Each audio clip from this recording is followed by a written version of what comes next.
everyone, and welcome back to Agents of Damned, our Let's Play D&D podcast featuring myself, your sometimes benevolent, often malevolent dungeon master, Jordan Roman. And as always, I am joined by my fellow players. Hi guys, I'm Katie, and I play Faith. Hey everyone, I'm Christina, and I play Wintera. And I'm Drew McLean, and by Bahamut's manly mega mech suit, I play the good Dr. Arlo Aegon. I have already determined there are no Warforged. Don't you bring fucking battle robots into this. He has a manly mega mech suit, and it is a real thing that exists in this universe. I agree to disagree. So, in a remarkable turn of events, we have a two-part fight that I did not expect to last this long, but here we are. Oh boy. There's a lot of people we're fighting, Jordan, let's be real. A lot of things that you're fighting. Yeah. Most of them are either constructs, undead, or re-dead. Yeah, it's a situation. But at the very least, the necromancer formerly known as Bookworm has been defeated, and now all that is left is the animated spells and a couple of zombies. But let us get fully caught up on what happened last time with a recap.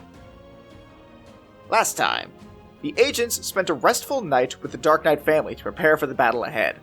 Before turning in for the night, Bookworm walked off for a moment of solitude. Wintera followed to make sure the gentle giant was okay, only to learn that Bookworm was afraid of her own magic. Wintera opened up about her own fears and reassured Bookworm that her powers were what she made them.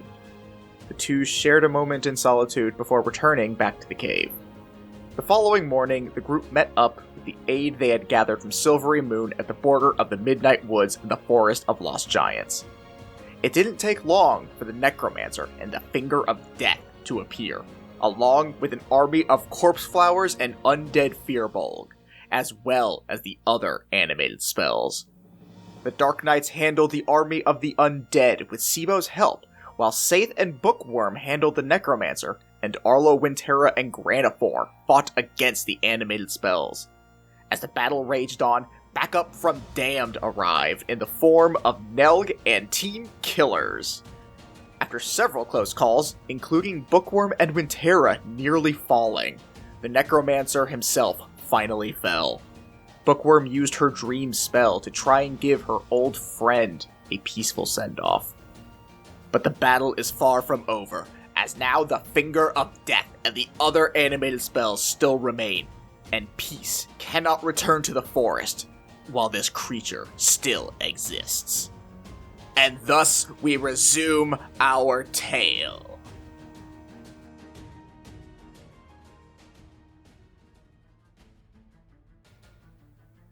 So, at the end of the last episode, we had just finished that particular round of combat, as Bookworm had used her turn to cast Dream on the necromancer to give him the aforementioned peaceful send-off.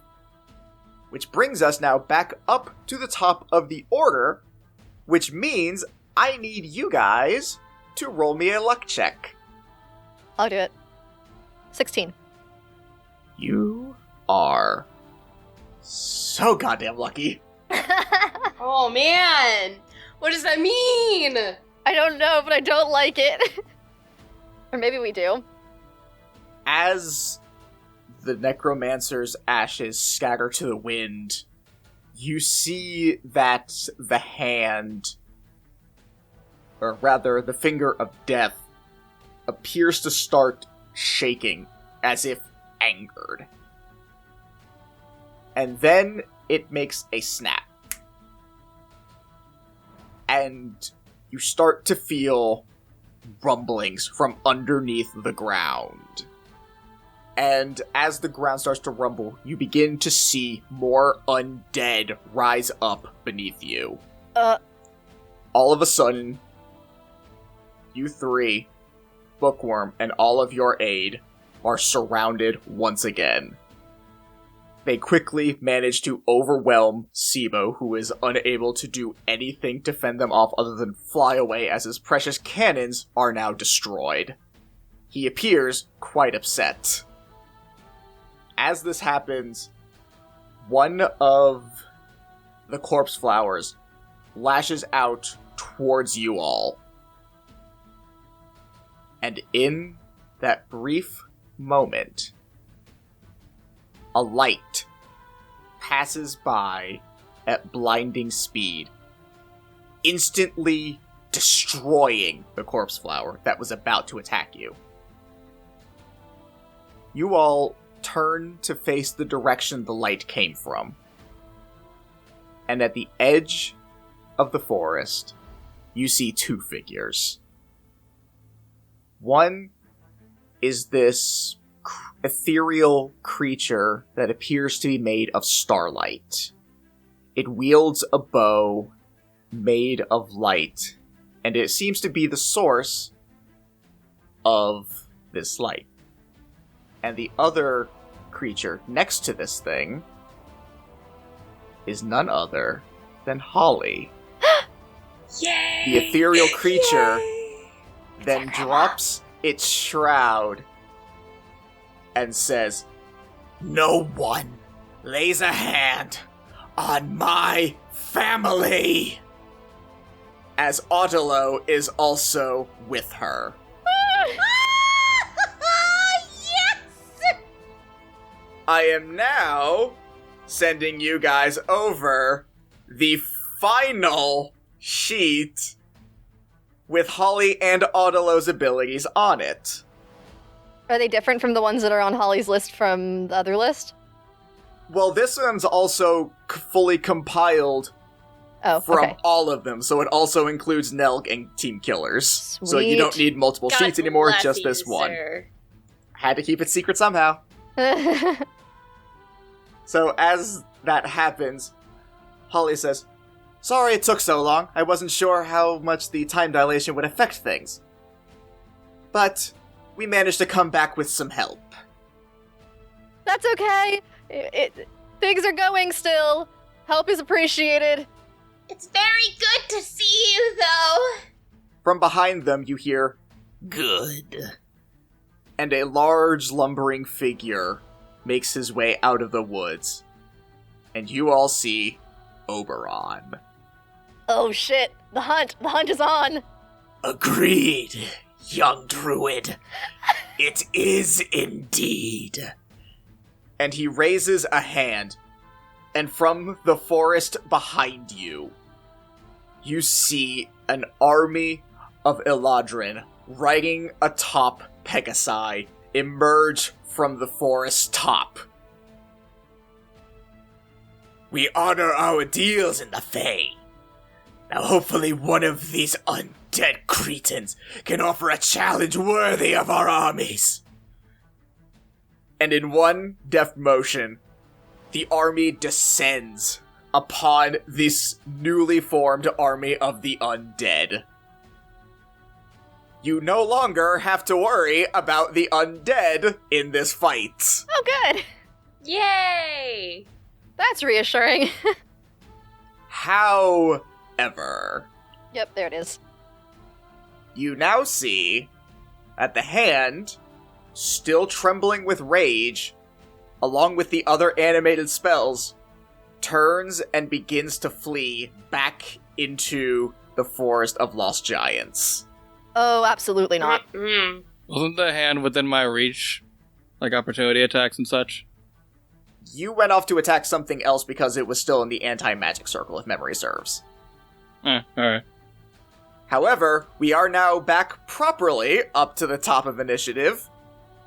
And Saith, it is your turn. Wait, if it was in the anti-magic cone, how did it summon all those undead? Because we're back up to the top of initiative and it's not in it anymore. It resets each initiative, which is why Grand 4 has to do his thing. Alright, so I'm gonna take a moment to take one of my 50-point healing potions. Alright. Because I don't want to die. Fair. That's it then. I took a healing potion. Wait, aren't we using reactions this round for individuals? You do have access to your reactions for the individuals now, as they no longer need to be occupied with the undead. You have the Fey army for that. So you could do a reaction to use one of the NPCs. Oh, fair enough. Okay, let's see.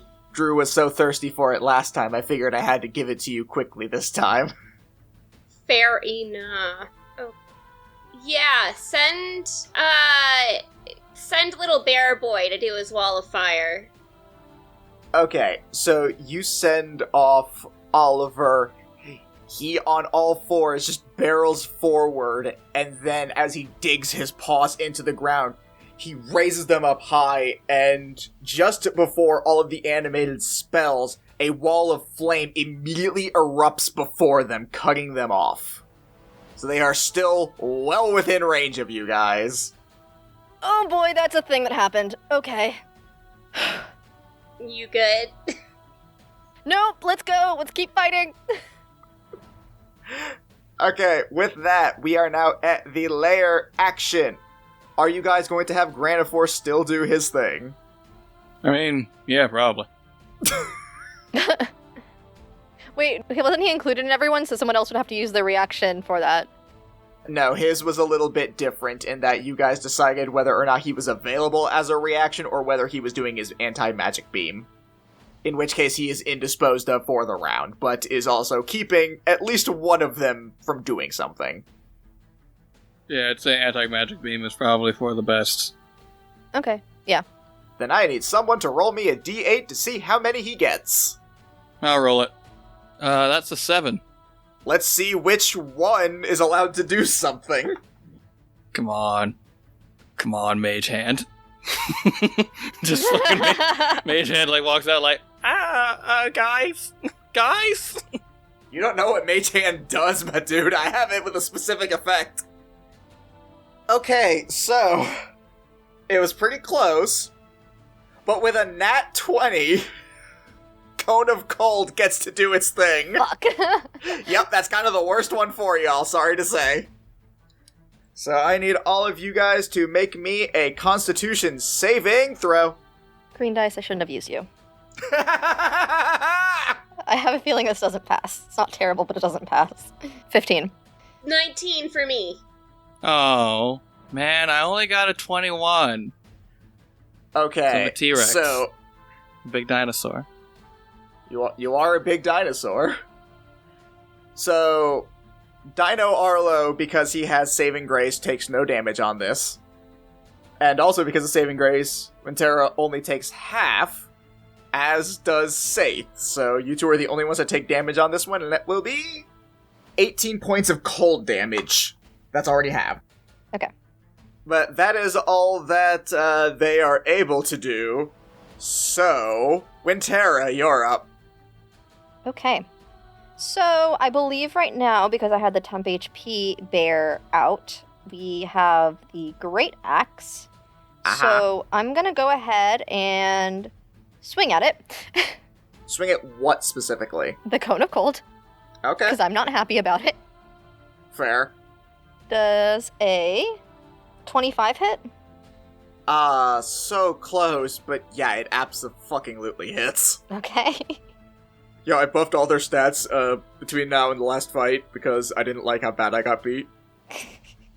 Look, I'm just saying it was a decent question. I felt like it had to be asked. If you think I'm throwing 8 things with 25 AC at you? I don't know, Jordan. It's bad enough they already get to cast their spells indefinitely. 14 damage was max damage. 14's pretty good. Okay. Yeah, I'm gonna swing at it, deal 14 damage, and just be like, I used to like the snow, I'm not liking you! And then, as a reaction, I want Autolo to cast Dispel Magic on this thing. Alright. Well, would that work? Would she be able to do that, or do we have to be the ones that cast Dispel Magic? I don't know. Do you want to do it? How much of a dick do you think I am? I feel like you're pretty much like the evil person right now, and you're gonna be like, oh, it doesn't work. If nothing else is worth doing just for us to, like, find out whether or not it does work. Okay, yeah, so I'll try it just to see if it works. And I'll be like, Grandma, I don't know if this will work, but you have access to Dispel Magic, right? Try it on this thing. Alright, if you think it'll help. I don't know, but it might. Go ahead and roll me the d20 to see if she can make the check. Am I adding anything to it? There's the language on Dispel Magic, because I know you have to do some sort of a check. It was an 18 on the die, I don't know. Oh, well then it's a 5th level spell, so that's definitely above. You notice that the Cone of Cold begins to warble in the same way as when Arlo cast it previously. Okay, it worked! Everyone else can hit it with magic too! As a reminder of how that works, Wintera and Arlo, because you guys are blessed by the Fae, these things are now, or specifically the Cone of Cold, is vulnerable to all of your attacks. Sweet. And it is able to be hurt by everything else until the end of Wintera's next turn. Including just regular arrows? Including just regular arrows. Hell yeah. Okay, I think that's everything I can do right now. Okay. Arlo, you're up. Alright. Oh yeah, I'm still a dinosaur. So, let's You are in fact still a dinosaur. a dinosaur and a cowboy hat. So let's launch us some Cone of Cold. Let's see how good of a launch we can do. Let's see if you can match this thing's beefy AC. Hey Jordan, what's a natural 20 do against its beefy AC? Does a natural 20 Nice. do anything against its Oh my beefy God. AC, Jordan? Jordan, what does a natural 20 do against its beefy AC, Jordan? Can you say the words to me what the natural 20 does to its beefy AC? It misses. Yeah, eat my ass. Yeah, no, it fucks it right proper. Wait, Jordan, hold on. Jordan, can you remind our listeners at home what your special critical rules are? Why, Drew, I would love to. Our special critical rules is that you take the base damage on what your attack would normally roll, which in this particular instance is already going to be doubled because it has vulnerability to all of your attacks because of the aforementioned Dispel Magic, and then you roll your damage normally, and that's what you add on to it.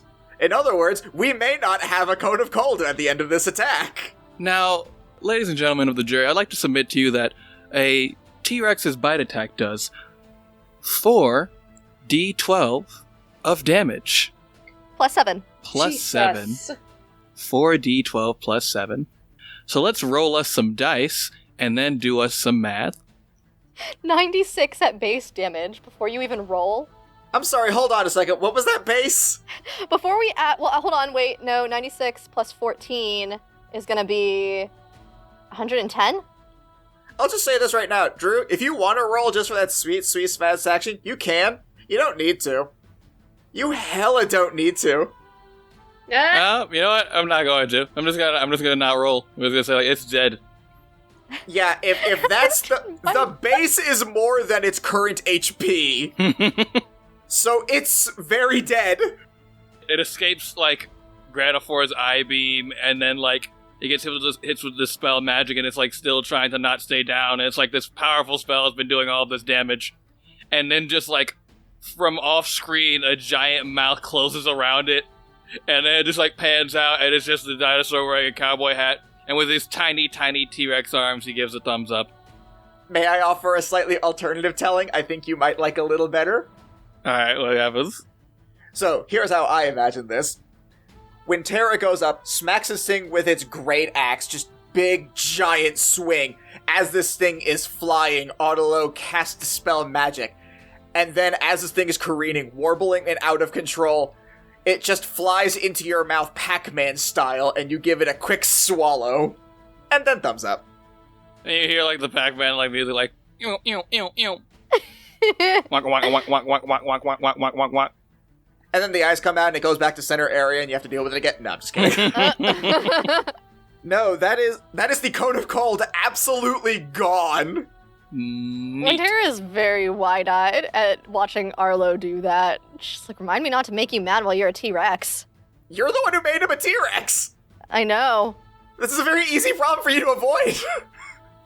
I feel like I'm watching a Minty, like an Orbitz commercial. I feel like he's about to go, that's cool and refreshing. Yeah, can it be like now T-Rex Arlo's breath is like so minty fresh right now? Yeah, you can definitely like see your own breath and it has like frost crystals in it. And you probably do try and give, like, that slogan, but because you're a T-Rex, it's like... How it feels to chew 5 gum. Only the druids among the Dark Knights get this. Everyone else just looks horrified. Everyone else is horrified, like, I get a slight chuckle out of the druids. I was like, haha, I like the gum. What else you got, my dude? I technically have a tail attack, but there's no other targets I can hit right now. So not May that. I offer you something, real quick? What? Roll me either History or Arcana. Actually, I'm a T-Rex right now, and I have a -4 to intelligence, so... Doesn't Polymorph transfer over your intelligence, wisdom, and charisma? I don't think so. Or am I remembering that wrong? I could have sworn it did. Target's game statistics, including mental ability scores, are replaced by the statistics of the chosen beast. It Never retains its mind, I alignment and tried. personality. You're still free to try and see if the doctor inside the beast can somehow pull through this information. -2. Tasty. So, nope. Hard no. Can't say I didn't try. With that logic, though, would the dinosaur actually be smart enough if Wintera can't stop him to not go through the anti-magic field? I'm not gonna make him do that if he doesn't want to. I am following. It does look like you know who like your friends and shit are, and like, you did tell me to not to. You did directly tell me to not to. True. So, as a reaction, can remind me, can like everyone hurt the spells if they're in the middle of the thingy? Technically, Dispel Magic's the only one that can allow that. Oh, then I guess I'll save my reaction. Yeah, that's fair. Can I do I have to burn my reaction on my turn to use it, or can I use my reaction as I would a normal reaction? I'll say with this, it has to be on your turn. Okay. I do have a question for you, Jordan. So technically, Autolo has a bonus action, and I use my reaction to make her do an action? Can she bonus action use her ranged action as her archer form? Oh, yeah, no, fully. It's basically like your reaction is to control them for their turn. Oh. Okay, well, it's too late now, but I was just curious. Yeah, I'm done. Okay, that's going to bring it back around to Bookworm. Is anyone terribly hurting on for HP right now? Not like hurting now. I am a dinosaur. Mm-mm. Alright, fair enough. I'm gonna start answering every question with that. I'm a dinosaur. Hey Arlo, what do you think? I am a dinosaur. Bookworm gonna hold her turn on account of not being able to fucking do anything. Sounds about right.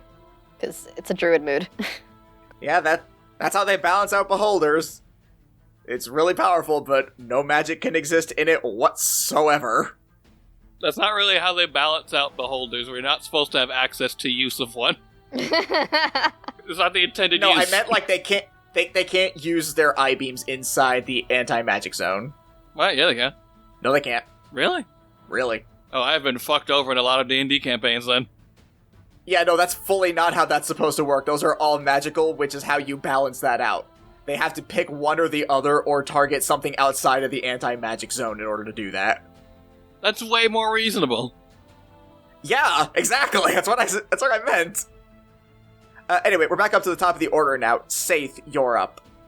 I will also say, at this point, you guys can decide if Granifor is no longer holding them inside the anti-magic zone, in which case he is back open to reactions with his I-beams. And then, everyone else can also hit the things, but they will get to act. I really like not getting fingered to death by the finger of death. Seriously. Okay. I said we keep temporarily rolling the dice on him having anti-magic and just seeing who we can get outside of the ray. Alright, in that case, go ahead and roll me a d8. How does a 4 do? 4's pretty good. Katie, Okay. 4 is unacceptable, it is bad, and you should feel bad. You have 3 to play with. Just pray that one of the ones that's stuck in there is Finger of Death. Okay, so the spells that are free this time are Mirror Image, Dimension Door, and Eye Bite. Oof. Okay. We gotta kill that eye. We gotta fuck him right in the eye. directly in the eye socket. Saith, it's still your turn. Alright, so let's have Erwin cast Dispel Magic on Eyebite. Alright, go ahead and roll for that real quick. Let me also double check to see specifically what it is that needs to happen for that. Okay, let's see. For each spell of 4th level or higher on the target, make an ability check using your spellcasting ability. So in this case, you would use Erwin's spellcasting ability. So that'd be plus his wisdom modifier. And you need to be able to beat a DC 16. I matched it. Does that work? Match goes to attacker, so yes! Hell yeah. It begins to warble and now has vulnerability to damage from those who are blessed and is susceptible to damage from everyone else.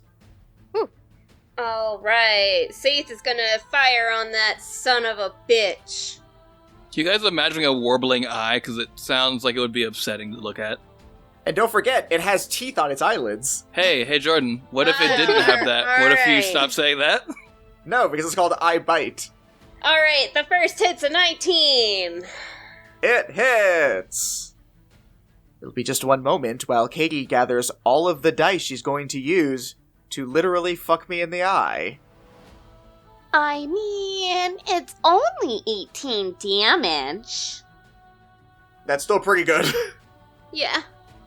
Yeah, so it takes that. And then I'm gonna use my bonus action to hide. Go ahead and roll your stealth. Do I have to? I mean, technically yes, because you might somehow flub it. I didn't. I rolled a 19. Yeah, no, you're good. I didn't say it was likely, I said it could happen. It's all theoretically possible. So she ran off and hid after striking with an 18. Is that gonna be it for you? Yes. Okay. Layer action time. So first, Mirror Image is going to do its thing, and it's going to cast itself on Eyebite. So now you see the visage of 4 Eyebites, and this time I will actually remember to do it because I forgot last time. After that is going to be Dimension Door. Somebody roll me a d4. Drew, your Not turn. it. I Damn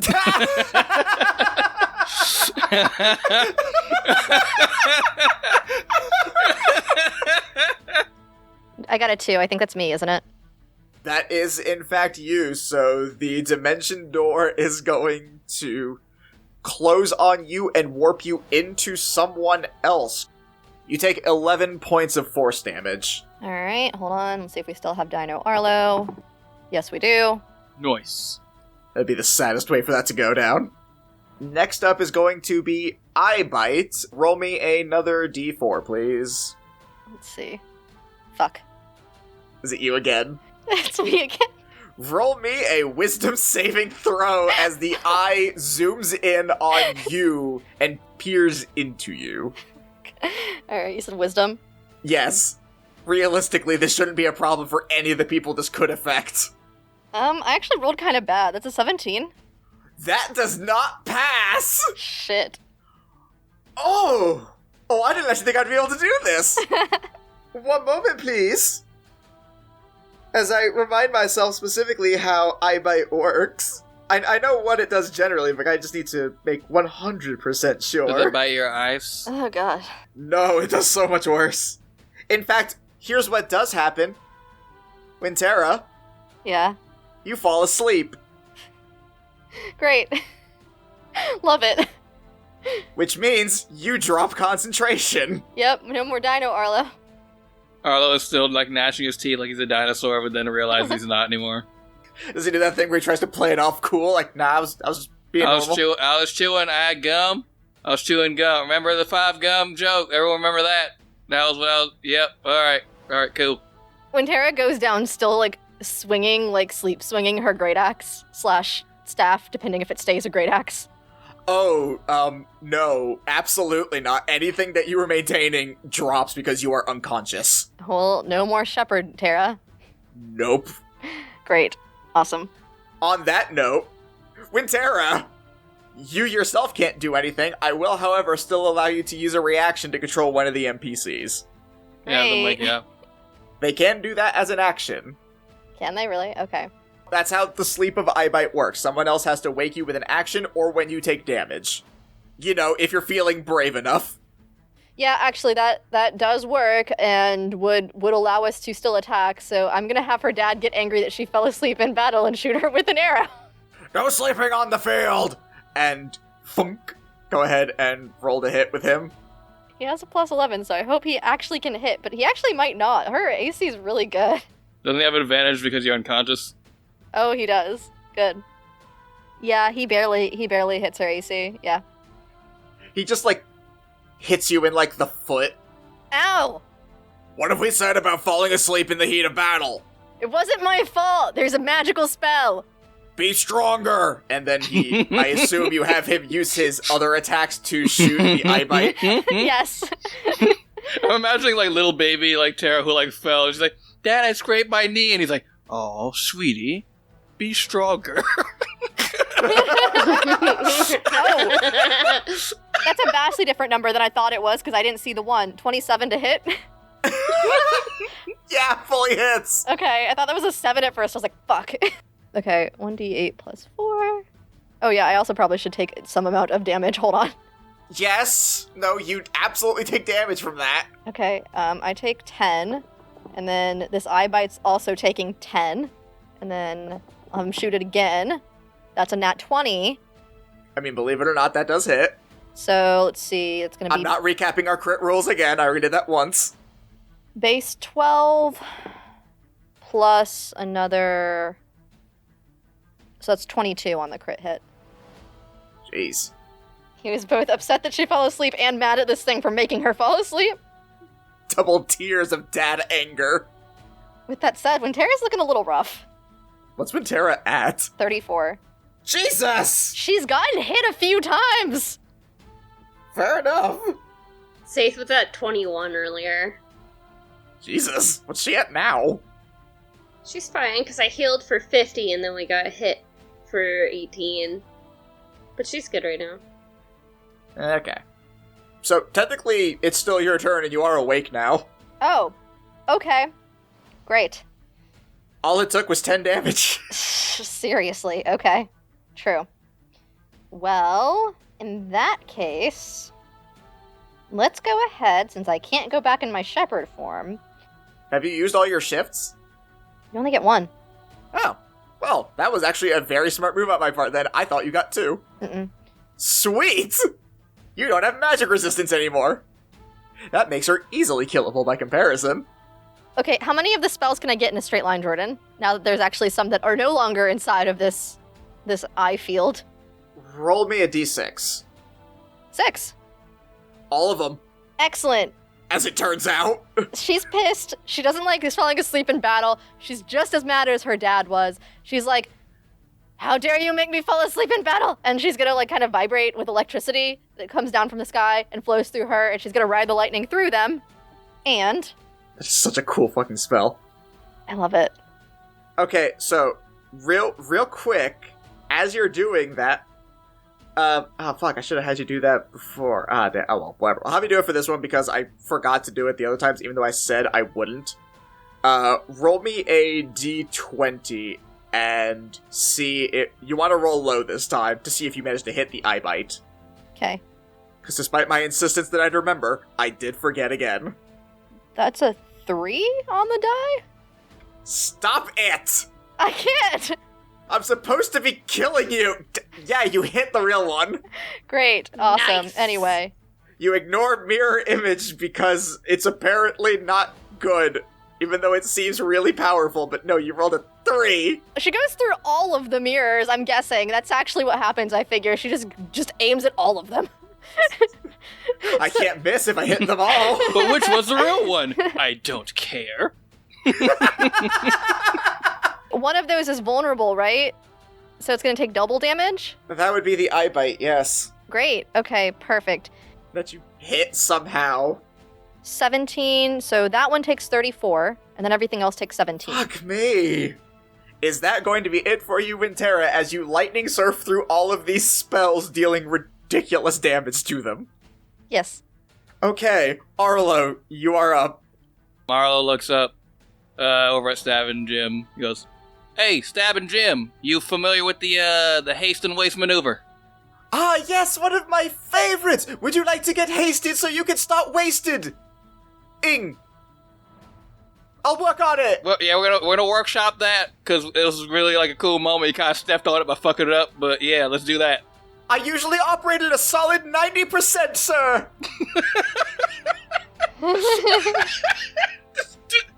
He casts haste on Arlo. He does the haste. Yep, you are hasted. Arlo, just runs up on the eye bite with his hammer, says, "Buenos dias, fuckboy," and he's gonna hit him with his hammer. It wink chews at you. That's gonna be a dirty 20 to hit. Yeah, hits. That's gonna be 8 plus 5 damage, which is 13 damage. Then I'm gonna use my another action from haste to hit it with my hammer again. Do it up. I forgot to double that damage because of the vulnerability, so double that. Oh, what was the damage you said again? 13 damage. Okay. It's looking real bad, so, try and kill it on this hit, maybe. That's a 19 to hit. Hits. That's not very good. That's only 10 damage, but that's not doubled yet. Okay, so, with that, you bring your hammer down so fast, this thing starts to blink, but because you're hasted, you swing faster than this eyeball can blink, and you literally hammer its teeth eyelids into it, causing it to implode on itself. Ugh. It is Yikes. also gone. Gross. Bonus action War Priest. Which of the other things is near me? You can get either Mirror Image or Dimension Door. Mirror Image has kind of been a pain in the ass, so let's kick his ass. Yeah, it's definitely been really pulling its weight the 2 times I've used it and forgotten it, and the 1 time it didn't make a difference. Yeah, but eventually you're gonna remember it. So we should kill it before that. Eventually you're gonna use it correctly, and now we're gonna be like, "Oh, beans." That's a 27 to hit. That shockingly hits the Mirror Image. And that's 14 damage. Okay. Just gonna bring it down to... not much. Is that going to be it for you, Arlo? And that is the end. Also, Arlo looks up at the sky and says "Look, Bahamut, I said I was gonna be more healing based this time, and I really tried for it. I'm gonna try it again another time. That's my bad. That's my bad on this one. I made the incorrect call." Roll religion. There's 15 on the die, plus, what is my religion? I hope it's high. It should be. I am a priest of some sort. It's only Of a some plus sort. 1. It's 16. Really? It's a 16. I'm Your not religion's very only smart. plus 1. There's no proficiency. I'm shocked. Acolyte of Bahamut has a plus 1 to religion. Wow. I'm so confused. Me too. It's a 16. It's a 16 altogether. I think I just rolled really well on one particular religion check. Yeah, wow, okay. All right. I just learned something about Arlo I never saw coming. You look up in the sky, and beyond all reason and logic, you see clouds that spell out "It's good, my dude" in Draconic. But He tips his hat what? and ends his turn. Alright, that is now going to be Bookworm's turn. Since there is now still a spell outside of the thing, she's going to use her reaction to have Audelo use Dispel Magic on... I'll be nice and follow your lead and say Mirror Image. Would someone like to roll that? Alright, what do I gotta roll? It's going to be a d20 plus 5 because Audelo has max wisdom. You're trying to beat a 12.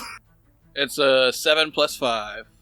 So that actually just passes, but like I said, goes to the attacker, and casts Dispel Magic on the mirror image. So now, Bookworm is going to cast Call Lightning, which I believe she was still concentrating on this entire time, if memory serves. Sounds right. And even if not, whatever. She's just going to do it again. So I believe that is a dexterity saving throw on the part of Mirror Image, correct? I don't have the spell prepped. I don't know, Jordan. I don't know, it's a druid thing. I figured you might. Hold on. I can pull it up. I gotcha. It is.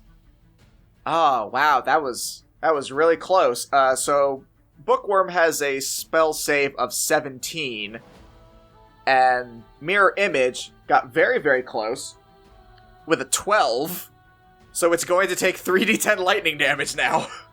You see that the storm clouds overhead begin to form, and Mirror Image is eviscerated in a thunderous boom of lightning, as it took 23 damage and had 17 hit points. Woo! Nice! Nice hit! Bookworm is helping.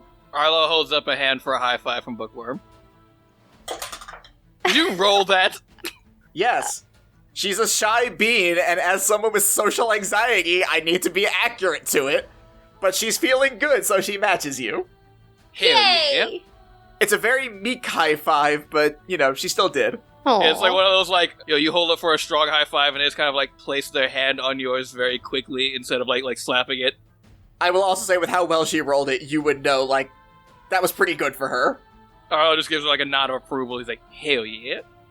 And then puts a tiny cowboy hat on her. She looks mildly excited, but, she's unwilling to admit it. Aw. Yeah. Alright, with that, we are back up to the top of the order.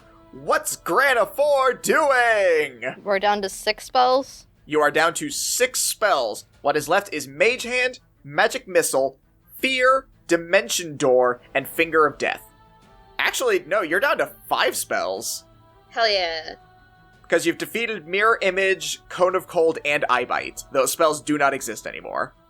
I mean, I think those spells exist. I just think that, those evil versions of the spells are dead The now. animated Oh, spells right. do not exist. You know how that would be so fucked if we finish this fight hey, those spells you killed the concept of those spells. No one can cast them now. Mage Hand ceases to exist from the world. Wizards from the far corners cry. It's now we're internationally wanted. We're shit.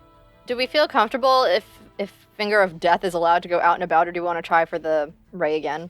I'm really liking the Ray. Okay. We'll stick with that, I think, unless Katie has anything to add. No, go for it. Okay, Ray. Okay, so then in this case, roll me a D... Actually, hold on, because there's... Oh, wait, if I'm hasted and I go in an anti-magic zone, do I stop being hasted? Okay, remember how earlier I told you to roll me an Arcana or History check? Yeah. Try again as you think that. Do better this time now that you're not a dinosaur. It's honestly not even that hard of a DC, if I'm being completely honest. That's a 15, my dude. That passes. And you remember that when you first did Dispel Magic, it was on the Finger of Death while it was in the anti-magic zone. Your blessing seems to allow you to ignore it in certain aspects. Neat. What are we rolling? Roll me a d10, and we'll just have it be, in units of 2, so I can have a more exact count this time. 2. You rolled a 2 on the die? Yes. Okay, so only one of them is caught, so I don't know if that's good or bad for y'all. We'll see. The spell that is caught Considering your voice. Pinky and Pinky. is Dimension Door. Damn it! No! But before that, Saith, it is still your turn first. Who still has Dispel Magic available To cast or on them? to cast? Oh, still Irwin and Otelo. Have them cast it on... And we'll do Irwin. Okay. Well, actually, Otelo. I feel like Otelo would have the sense right away of the danger of Finger of Death. Okay. So have her cast Dispel Magic for me. Okay, she will do that. I need you to go ahead and roll a d20. It'll be +5, and you need to beat a 17. I got 18. Okay, the Finger of Death begins to warble, and it is vulnerable to our blessed folk, and can be attacked by everyone else. The fingy of dingy gets all warblingy. Stop. It can still act. I can still use to kill you. I'll die with honor. Alright, I'm a fire on that bastard. Alright, go ahead and unleash the pain. Oh, wait, you said you used Autolo too, right? She can take a bonus action to shoot something too, Saith. Oh, hell yeah. Oh, hell yeah, man. She's currently in her archer form. This is factually true. That's how I started her. Yo, Autolo Gotcha. fucks. She's a Circle of Stars druid. They're amazing. Alright, so she'll take her bonus action to fire. That is 22. That hits. How much damage is it? Her starry form is 2d8 plus 5 radiant damage. Damn. It's very good. God, that's sharp. It's an arrow. Shut up. You said it was +5? 2d8 plus 5 damage, yeah. Radiant damage. Okay. So that would be 18. That's better than most of the other characters' attacks. Mm-hmm. Oh yeah, that archer form is stupid. I love it. It's my favorite as a starry druid. I can imagine. Okay, so Saith is doing her thing now. Yep. Hell yeah! Hell yeah! Hell yeah. I got a natural 20. Hell yeah. Well, Hell There it yeah, is. dude. Hell yeah. yeah, go ahead and roll all the damage now. 49 damage. Jesus! Ooh. That's a lot. Yes. Oh, okay. How's it looking? Looking pretty rough. That hand is getting slapped. Oh my god. Is that it for you? No, so it's still standing. I won't get the sneak attack bonus this time, but I'm gonna take another shot at it. Alright, so you're gonna use your bonus action to make another attack? Yep. Okay. Man, I've heard of giving the finger, but she's really giving it to this finger. Gonna enjoy this next round of layer actions. Does an 18 hit? An 18 does hit. Alright. 11. Okay. Is that gonna be it? That's it for me. Okay. Layer action time. And the first thing that you see is actually the Finger of Death go over towards the Fear spell. And it's going to grab it and squeeze it as hard as it can until the Fear spell itself shatters. What? And it absorbs the magical energy left over. Nope. Oh no. It appears to have regained a little bit of itself, and is temporarily stronger. But the Fear spell is now also gone. So if that's any consolation to y'all. Okay. Oh boy. But now, let's go in order. Roll me a d4. Nose goes. Wait, how does that I work got with you. this? Man, that's a real good idea when we have face cam on. Oh wait! No, we don't. That's about as effective as it is for our audience. I rolled a 2. Oh! Awesome! Hey, Wintera, what's your passive perception? Pretty high, actually. 17. You just barely managed to spot the mage hand as it is trying to steal something from you. Hey! No. But you do manage to slap it away. Bad mage hand. It's just like scuttle away like a little crab. It just sort of backs off and tries to, get some distance. But next up is going to be the magic missiles. Roll me a d4 again, please. 4. Okay, that's going to be Bookworm then, Ruh-roh. who is going to take 3d4 plus 3 force damage. Can Modi because we held his action, can we have him jump in front of her and take the damage? The question of that is, would Modi do it?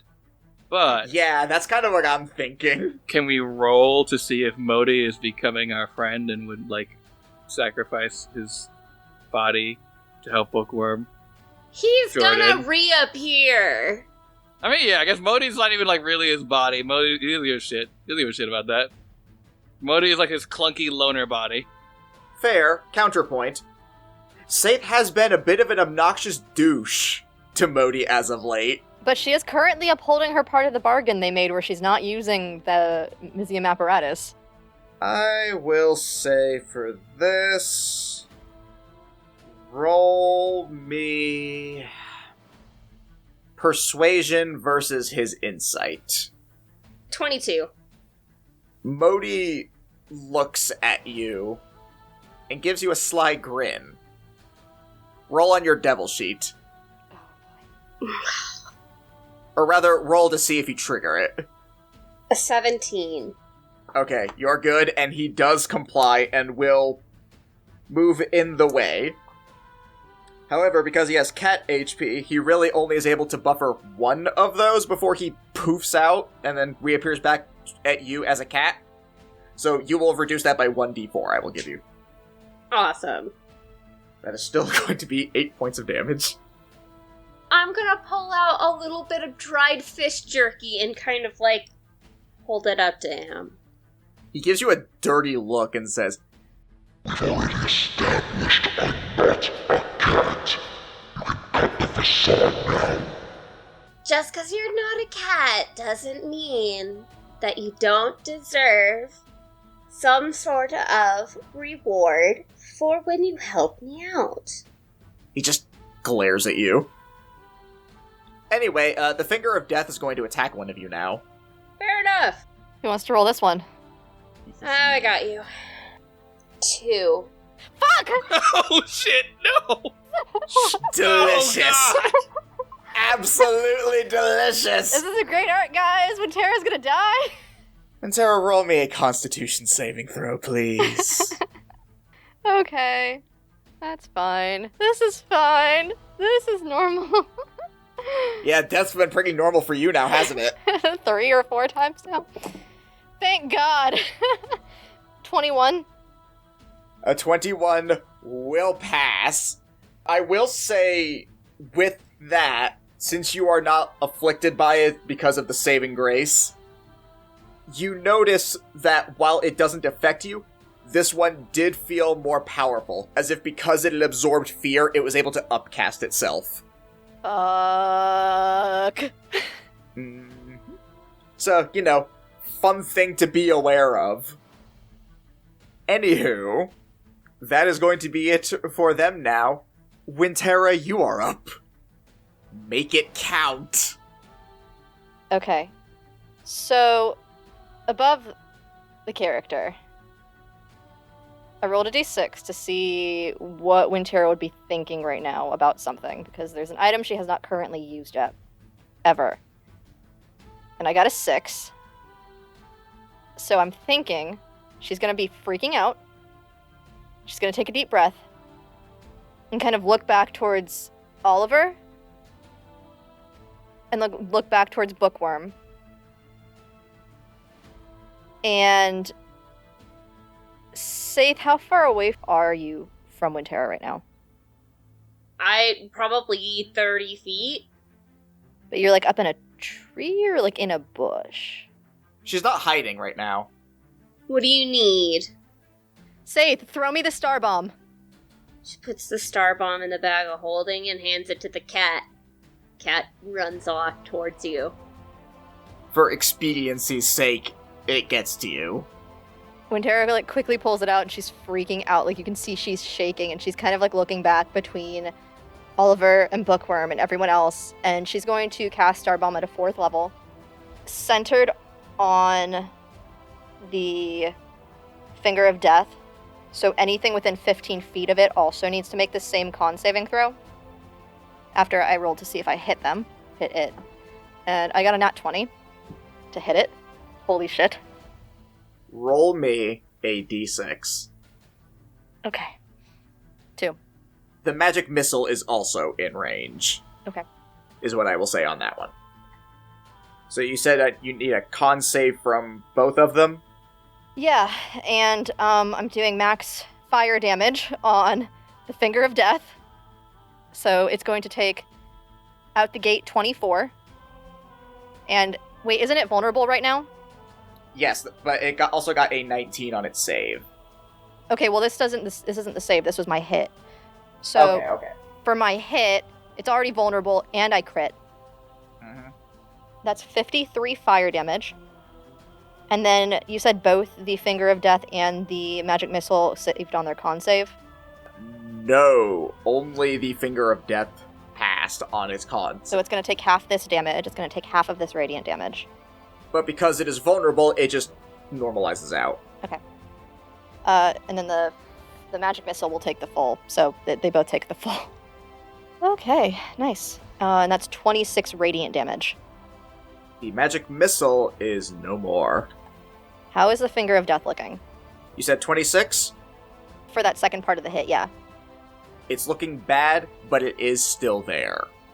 So for my reaction, For poetic justice, can we use Bookworm as a reaction so she gets to kill the spell that took over her mentor? And stole her voice? Yeah. Yes. Yes. For Wintera, I will allow this. Yes. Poetic justice! Bookworm, now's your chance. Bookworm, seeing you holding the star bomb, trembling, trying to do everything that you can with it, she looks down at herself, and you see a newfound conviction burning within her. And she's going to walk up to you and place her hand on the star bomb.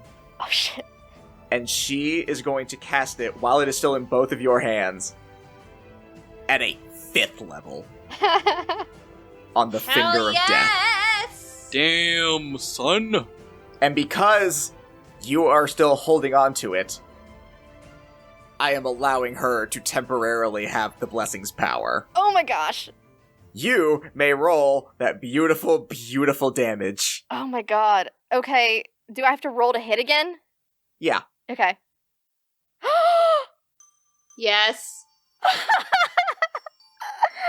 Bookworm crit! Bookworm.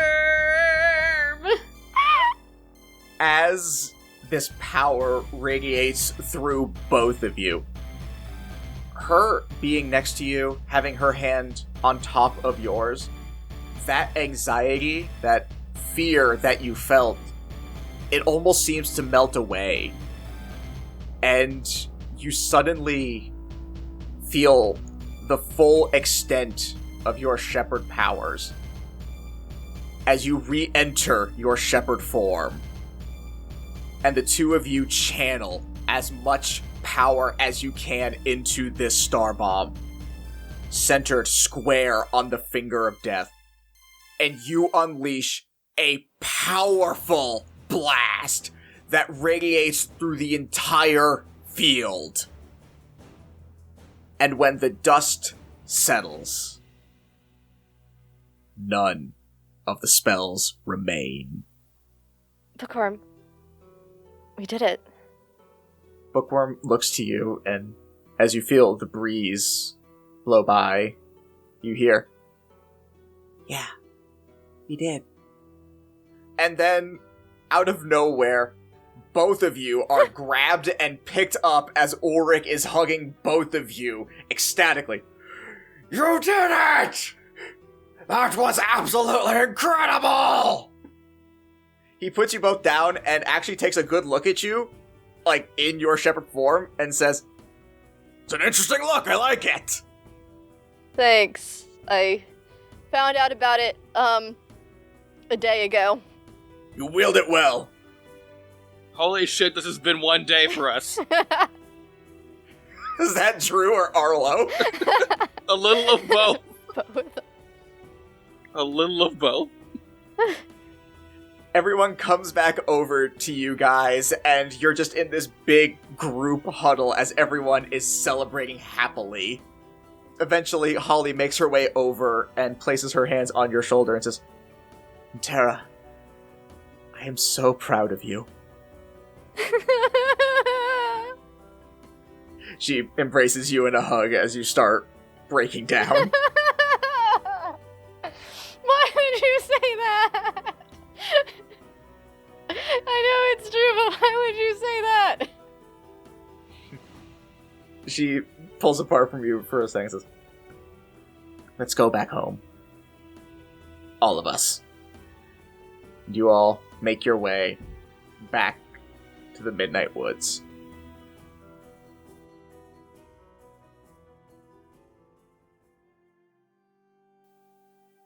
As you guys reach back to the Dark Knight family cave, the Fey beings, specifically Oberon and his army, make their way back over towards the portal.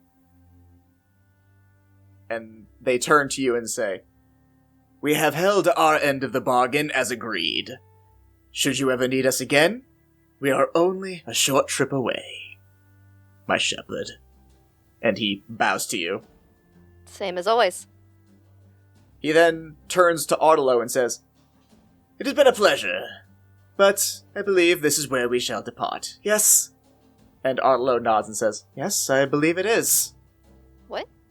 Oh, right. All the commotion, I didn't have a chance to tell you. I've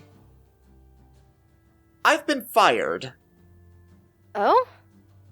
You notice she's not upset when she says that, but rather has a smile and says, yes. Lady Titania decided that there was little more I could do as an advisor. At least, not in the Feywild. And instead, I should take the knowledge I have acquired of the Feywild and share it here, so that this world might be better ready for when the convergence does eventually happen, and our worlds may meet. So, I'm back here now. Yes. When Tara is whispers, she's so excited, and she's like, you're, really? She nods and says, I believe your friends said it best when they said, the time is now. I shouldn't wait on things that should have been done a long time ago just because I didn't do them then. And she turns to Holly and says, and I believe there is much yet to discuss. Holly nods and then turns to you all and says, if it's all right with you, I would like a moment alone with my mother so that we might catch up a bit. Things were hectic when I went to seek reinforcements, so I hadn't really had much of a chance to speak with her yet. And I think we are long since overdue. And Auric nods and says, of course, we would be more than happy to give you the time that you need. You guys notice then that Artelo kind of shoots a nasty glare over towards Ulrich. Literally everyone notices this. Husbands and mother-in-laws, natural enemies since the beginning of time. I mean, I don't think I've ever met, so I don't know what I could have. And at this point you see Artelo step forward and say, oh no, we've met before! You were the little bastard who kept ruining my garden by defecating in it! Arlo says well, I guess that finally answers the age-old question, does a bear shit in the woods? I mean, what? I gotta be over here, bye. And it dawns on you all, this was the grudge she was holding all this time. Kept pooping on her daisies. And Holly steps forward, you mean when he was a cub 40 years ago? He kept pinching off a loaf in her azaleas. And Arlo says, it wasn't 40 years ago, it was... Right, time dilation. Gotta remember that. And she looks to Ori and says, I guess I can forgive now. It has been a long time. I'll have to readjust to life here. I've been in the Feywild for so long, lose track of who you are. And Ulrich nods and says, It's okay. A lot has changed, as you have said, and I promise I will respect your garden going forward. I am sure my bees will thoroughly enjoy the fresh flowers. They make the best honey.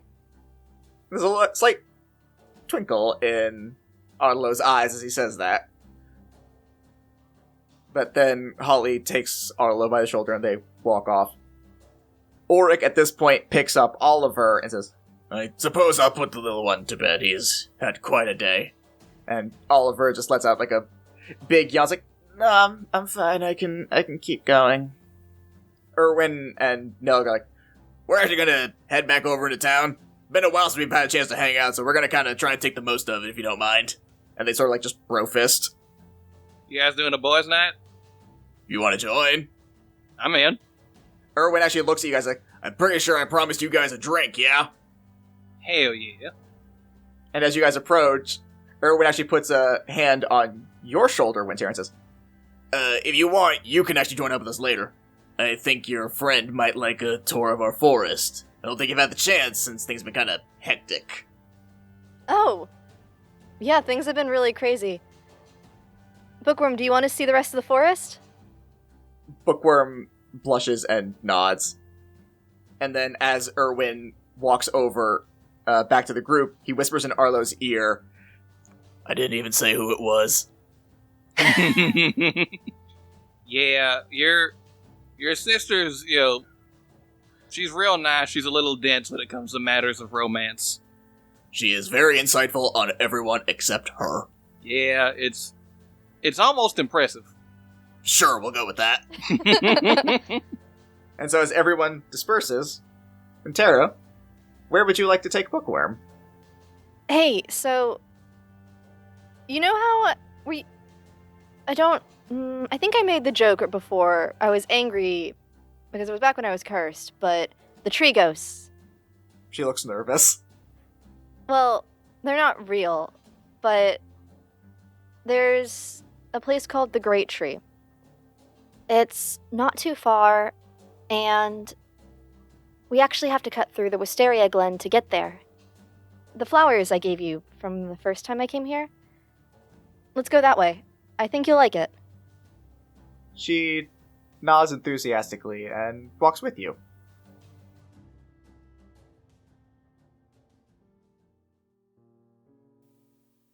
As you make your way through the Midnight Woods, you take the time to point out all of the different flora and fauna, all of the different animals and insects that live there, and Bookworm is fascinated by all of this. And eventually, you do make your way back over to the Little Grove area. As you approach it, Wintera, I'd like you to roll me an Arcana check.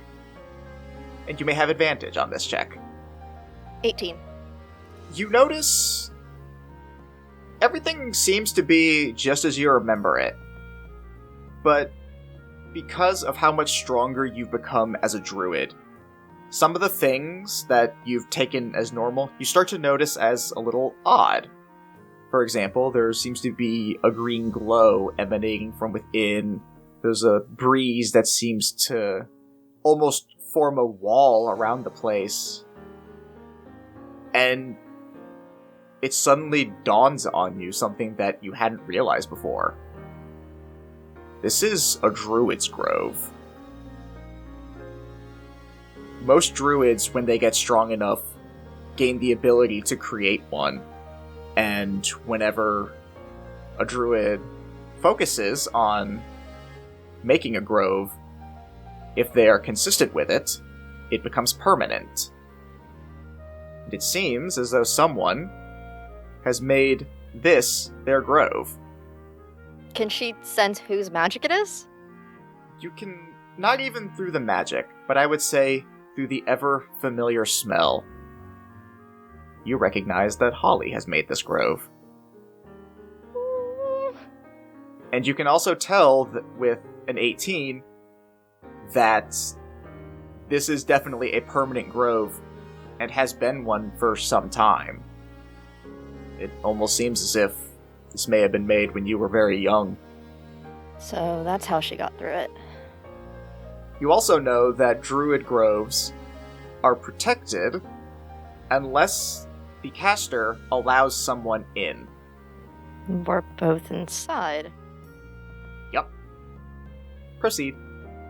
Wintera just looks really baffled as they're walking through. Like, she was pointing everything out really normally at first, and then as soon as she comes to that realization, she's kind of like eyeing Bookworm strangely. She's just like, I just realized this is my mom's druid grove, and,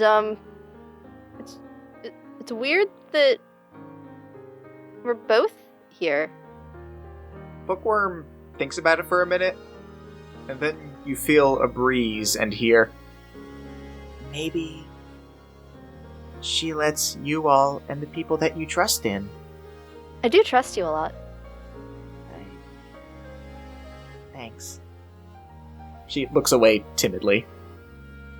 Are you okay after everything? Bookworm kind of looks down at her open palm and says, I was so afraid when we first met with him. Afraid of what his magic had done, what mine could do. And I even got to a point where I wasn't sure if I could face him. And then she looks up at you and says, but you were also afraid, and you didn't let that stop you. It was incredible watching you fight like that. I know now I don't ever want to be the kind of person that simply stands on the sidelines while things could be done and I do nothing. And she clenches her fist and says, and it's all thanks to you. Thank you, Wintera. I mean, you're the only reason that, well, half of the reason I was able to do the star bomb. That was really scary, but I should thank you too. Why me? Everything that you can do, that you have done, is just incredible. And you're so smart. And you know so many different things and are always wanting to learn more things.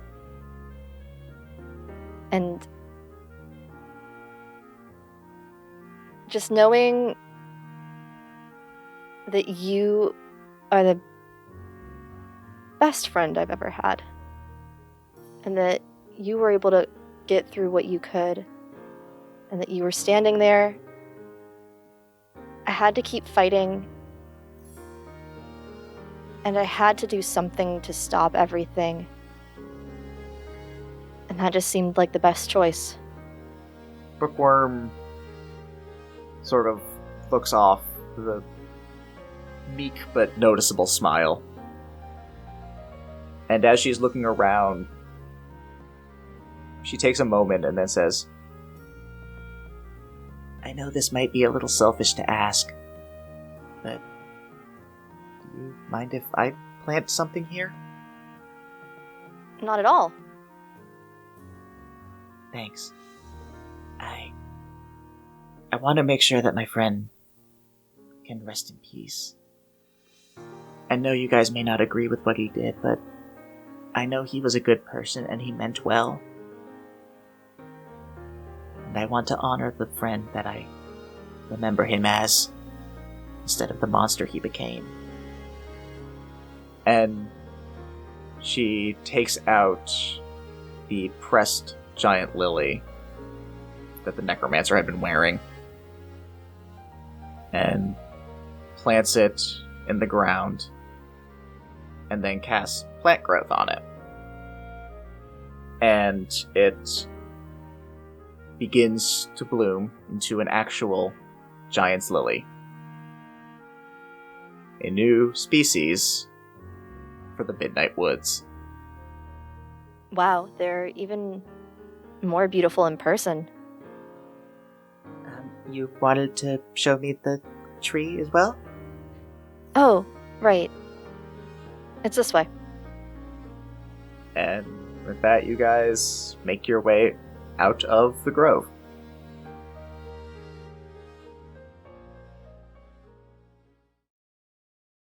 So you guys make your way through the woods some more, and you eventually do come across this giant tree. It is almost impossibly huge.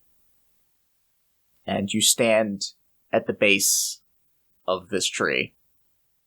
People who reside here come here. It's one of the locations that feels closest to the Great Ranger, or as Oliver learned their name, Myliki.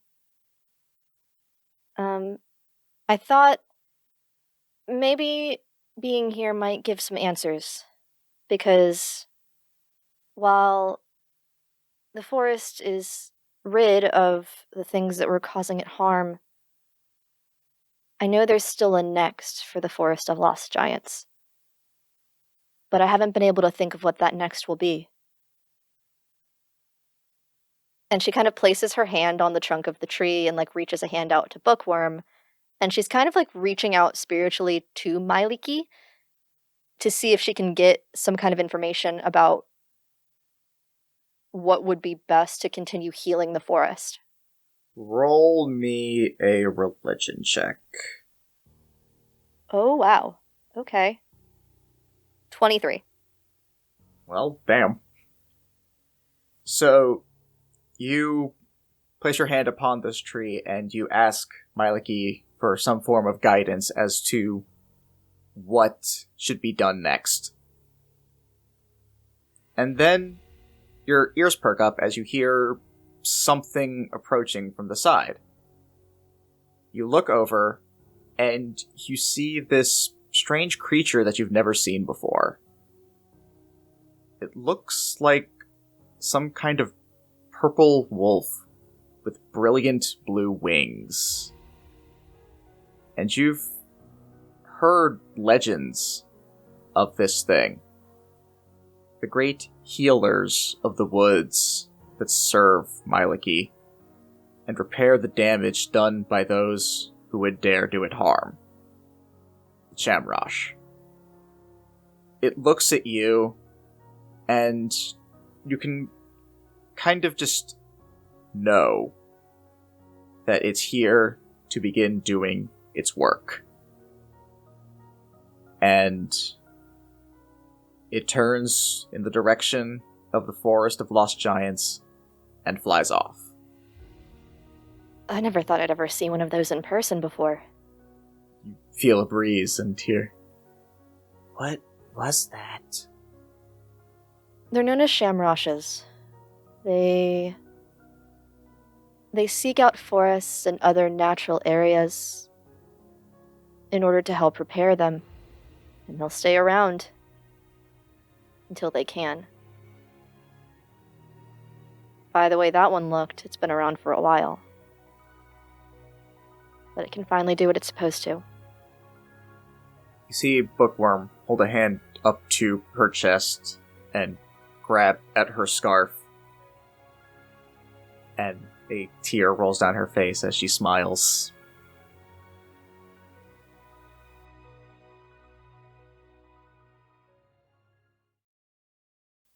So do you guys start heading back over to Silverymoon to rejoin your friends?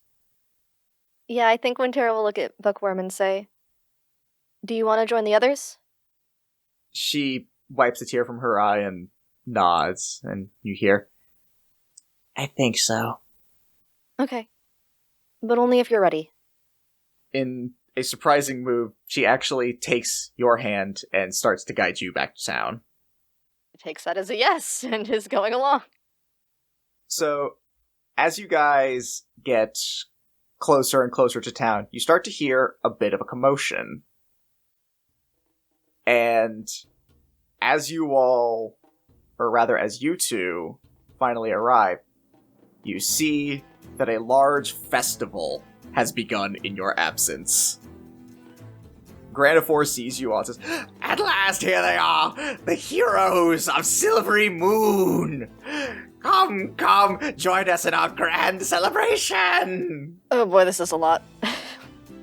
Yes, there are people playing instruments, drums, horns, flutes, making just the loudest noise imaginable, but it is also energizing in its own way. There's food and drink as far as the eye can see.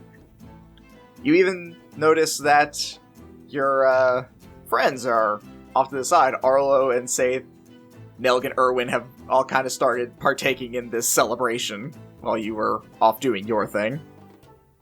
Hey guys, what's up? Oh, hey, Wintera, what's up? I'll just, relay to some of the townsfolk the stories of our exploits and how we kicked that necromancer's ass. They're giving us free beer on tap! This is my 4th mug. And no one said nothing. Another. He snaps on the ground. Slow And down! then immediately he has another one. Yep, you get a 5th mug. Bookworm, do you want anything to drink? She shakes her head and says, I think I'm good. I couldn't have remembered if I'd ever seen you drinking before, but that makes sense. So, how was, the flower grove? Did you guys have a lot of quality time? And, the semi-drunken Arlo kind of, elbows Bookworm. Bookworm looks visibly uncomfortable. Yeah, we were up to some druid things. That's a weird way to phrase it, but alright. Bookworm is beet red.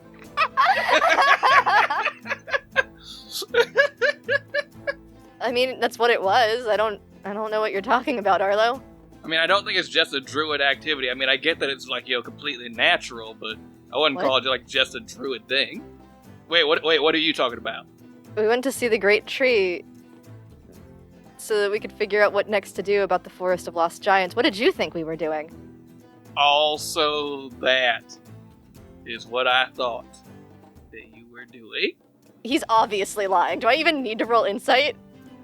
I mean, yeah, no, you know Arlo well enough, and he's drunk, so no, you can tell he meant something else, but as for what that something else is, you haven't a clue. Arlo, you're obviously lying. What are you talking about? Arlo does the thing where he takes he just drinks a bunch of drink and then puts a big bite of food and goes and then kind of walks away. Montera immediately eyes Saith. What was he talking about? Don't look at me, I'm not involved in this. Holds goblet up to Modi, I know you're not too good for a draft beer. Would it help if we put it in a kiddie bowl? I'll get you some bourbon later. Mogi hops off your shoulder and just kind of wanders off. Okay, well, I'm gonna get a drink because this has been a wild last 3 days, and wow. And she's gonna go find something, probably a raspberry mead or something. Yeah, no, whatever you're looking for, they definitely have it. They have made sure to stack this place in honor of the people that saved them from a horrid undead fate. She has that in one hand, and then she also has a water in her other hand, and then she gives it to Bookworm. Bookworm takes it and nods graciously. Wintera very quickly is going to consume this first drink of hers. She's just I never want to have to deal with anything like the last 72 hours ever again. I can deal with other wild things, but that was the worst thing I think I have ever dealt with because I don't want to ever hurt you guys again. Bookworm just looks at you and smiles and says, I'm sure that you're strong enough now that you don't have to worry about that. Besides, the last couple hours were nice. Yeah, they were nice. I liked spending time with you. My oh my. Gay! Yes, they very much are. Oh, I'm being okay. Either Wintera's gonna have to drink a certain amount first, or when Bookworm's gonna have to make this first move because I swear to God, Wintera's not going to be able to. Bold of you to assume Bookworm's gonna make the first move. Like, I'm just saying, we're either gonna have to get to the point where Wintera has been drinking at least 3 meads, probably. Because meads are pretty strong in alcohol content. I feel like that's about where it would take for her, considering everything about her. Or...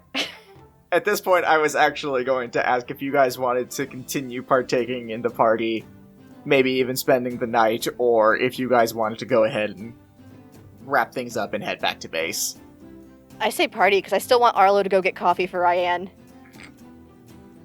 Oh, Arlo's are like, I would say like probably like, yo, while you like were gone, Arlo's like, hell yeah, guys night. Also real quick, and then like ducked to the side and like spent like 20 minutes, like much to the chagrin of everybody else, like trying to pick the best coffee for Ryan. After you were doing that, Siba eventually popped up. I was like, oh no, you don't want any of this stuff. Trust me, I know where the good stuff is.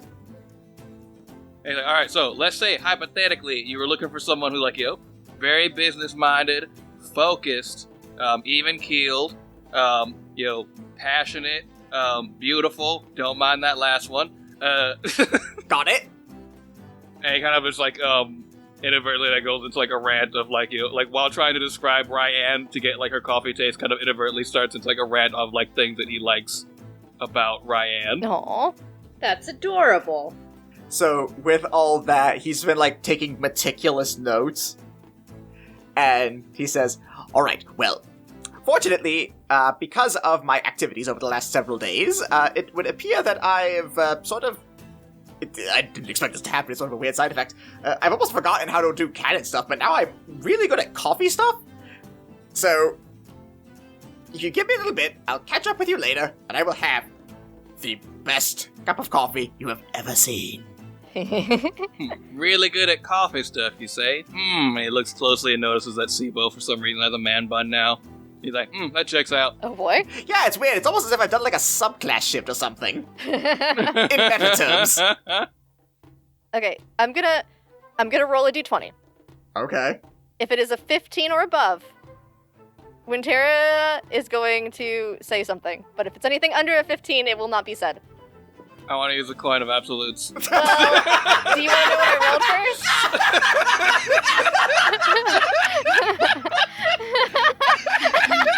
I want to know what you rolled, Christina. I just went lightheaded, holy shit. I mean, we can do the Court of Absolutes. No, what did you roll, please? We can do the Court of Absolutes, and there's a chance this doesn't happen. What did you roll? It was a 16. So. Do it. Yay! Do it. I think that's what he wanted, so I don't think we're doing the coin. Wintera is about halfway through her second mead. I don't want her to be, like, completely wasted at this point. She's, like, halfway Fair. through her second mead. And she has very much, like, a pinkish glow over her face that is still covered in mud and other shit from this fight. And she's still looking as wild as ever, even outside of her shepherd form. And she's kind of eyeing Bookworm curiously, and she's just like, so, I know you said that we're friends, but what if I told you I liked you more than that? Yes. Now kiss. She passes out. Oh. God damn it! Oh. When Tara freaks out and tries to catch her. Roll a dex check with disadvantage. Oh. Am I there? Probably, knowing you. Healing word. Still roll your dex. That's fine. That was literally the same thing on both die. Wow. What'd you get? Just straight up dex check. We'll say sleight of hand. Oh shit, plus I have the buddies, so that's a +7, so 24. Okay, so here's what happens. Bookworm passes out as you say this. You dive to catch her. Arlo sees this and casts Healing Word. So what ends up happening is Bookworm wakes up with you catching her in a low dip. Ah! Oh god! Yes! This is even better than I could have hoped. Arlo's healing word is, I've waited too long for this. Arlo's Healing Word is Wingman! Arlo's healing word is, nah, none of that bullshit. Get up. I've waited too damn long for this. Are you okay? Did Do you need food? You haven't eaten recently. She is just looking at you, just as red can be. And she just looks at you, just like, the wind is blowing, but you do not hear any sort of, like, cohesive thoughts. Does the wind just blow and you hear sort of... Actually, no, what you hear is more akin to, oh my god, oh my god, oh my god, oh my god, oh my god, oh my god, oh my god, as she is unable to control her thoughts right now. Bookworm, breathe. It's okay. It's okay. I understand if you don't. It's fine. No, it's not that. Can you pick me up, please, now? Please, thank you. Oh, yeah. And she sets her up right. She immediately starts, like, just trying to straighten herself out as she is just a mess right now, just trying to sort through her everything. Poor baby. Wintera, roll me persuasion. With advantage. 22. She looks at you, like, kind of starting to gather herself, and says, I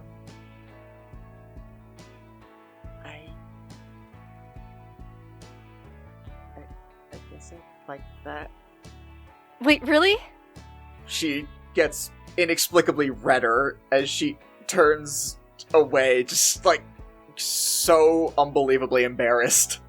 Wintera's so excited. Her ears have perked up, like, fully, and she's, like, basically bouncing at this point. You see her, like, try and muster all the strength and courage that she has, ignoring everything that you guys went through mere hours ago. And she slowly lets her hand down and holds it out towards you. And Wintera immediately grabs it. Bookworm just, like, tenses up immediately as that happens, as once again the wind starts blowing wildly as she cannot contain her own thoughts. Wintera just squeezes her hand reassuringly. Hey, it's okay. She looks at you and lets out the softest, most genuine smile you have seen out of her, and just says, yeah.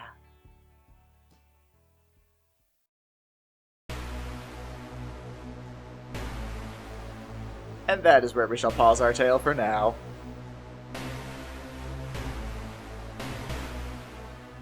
Hello, everyone! This is your sometimes benevolent, often malevolent Dungeon Master, Jordan Omen, here to thank you all for listening and to implore you to not yet switch over to another podcast or skip to the next episode if you are binging in the future, because there are some bloopers at the end of this that were pretty funny and didn't quite get to make it into the episode. If you want to support the show a little bit more, you may do so on our Patreon over at patreon.com/agentsofdamned, where we offer a ton of fun benefits, including our after show, Peek Behind the Screen, where we get to talk about what happened in the episode and what we think might be happening next, our monthly Tales of series, where we get to explore a little bit more into some of the other agents and members of the Agents of Damned universe.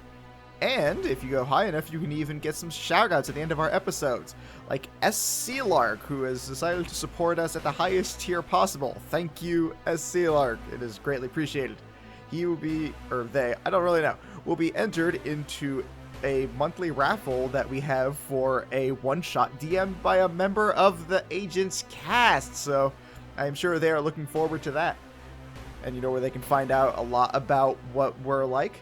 On our website at agentsofdamned.com, where there are full cast bios for all of us, as well as full transcriptions of each episode, and a link to our merch store, which can also be found at tpublic.com/user/AOD.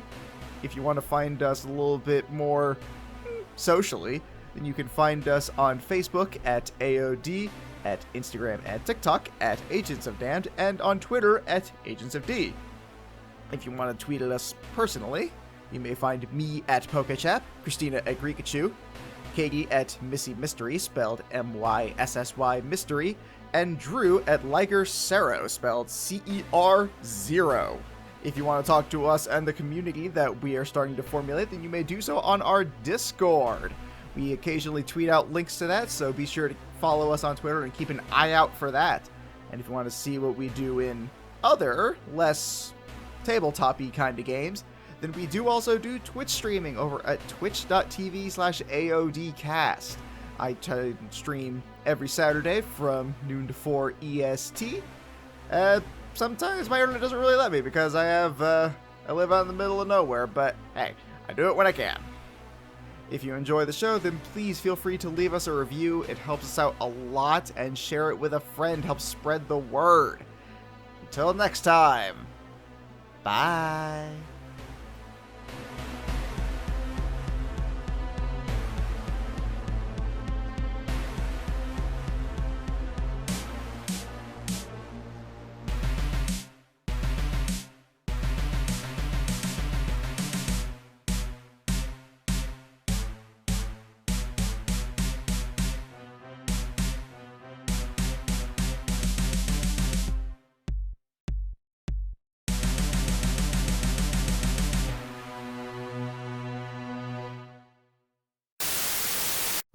Well, you gruesome oaf. Do you see anything that you like? I mean, I guess there's some good stuff here, but I don't know, it's all too prissy for my taste. Yeah, I think it's more like for the everyman and doesn't sacrifice on comfort in any way. I'm going to ignore how hurtful that comment was. Let's see. Something that is intended for any one person, but also is comfortable. I'm going to do something I normally wouldn't do and recommend a competitor. Have you thought about Black Feather Apparel? Who that? Black Feather Apparel is an online retailer that sells a wide variety of graphic tees. I do like me a graphic tee. Not only that, but they also have several hoodies that are equally as gorgeous as they are comfortable. Alright, well, what about like my lower half? I'm glad that my upper half will be nice and comfy, but I don't want my buttock to get all chilly. My goodness, you're so boorish. Fortunately, they also carry several different sweatpants and leggings, each as comfortable as the last. Yeah, I guess I'll go with that. Sounds like a much better fit than your crap. Where can I find them? My goodness, I hate you so much. You can find them at blackfeatherapparel.com. You can also find them on Facebook and Instagram under the same name. Remember, you big stupid oaf, it's blackfeatherapparel.com. Hey, was anyone else picturing the father-son Kamehameha from Dragon Ball Z? Yeah. No. Not even a little bit, actually. You fucking weeb. I'm just saying, you brought her back in her Ultra Instinct form. She's got, like, someone supporting her, and it's like the ha together. Yeah, still no. That's what I was thinking. That's what I was imagining. Anywho. I hope it's Fingy of Dingy. I hope you never call it that again. Bingy of dingy. Fingy of Dingy. Good lord. I really need to stop encouraging you. I just can't help it. I hope it helps against, hand of do the big sleep in the forever box. You're dumb. I know.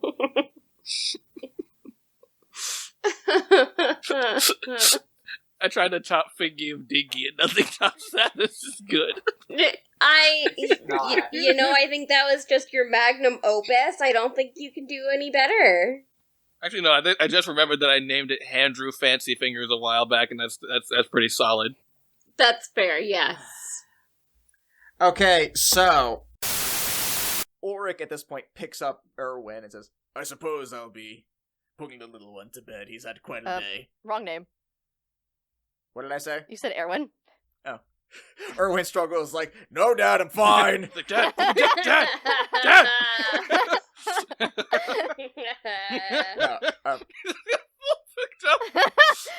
He goes, up to Daisy. Oh, stop! Dad, stop! It's embarrassing. Dad, I'm 24. He probably could, is the sad thing. No. Also, Also, Christina, I would like to remind you that you were able to use a reaction while you were asleep, so obviously that's not actually how it works. It's just a mechanical way for you guys to get to have more fun. I was just like, in case she tried shouting at her or something on the wind, I was like, how would she react to that? No, this is just Autolo being smart. Teacher, we had homework. That's what Autolo hears on the wind. She's like, I understand! And casts Dispel Magic. Oh shit, did we forget about Finger of Death? Finger of Death is still caught in the magic barrier. Oh, okay. I remember you saying it was like trying to run, and then I full forgot about it, and I was like, wait, did we do anything about that? Yeah, we cast a wall of fire that Wintera's not too happy about. That's why she's been having such a hard time, is there's fire, like, around the field. Okay, I got distracted. Ignore me. Cut this out. Don't put it in the blooper reel, please. Absolutely Nope. put it in the blooper reel. Please. Definitely putting in there. You I have look dumb enough. been mean to me this entire time. It's going in the blooper reel. Also, Christina's fully on my side with this thing, given evidence of our past blooper reels.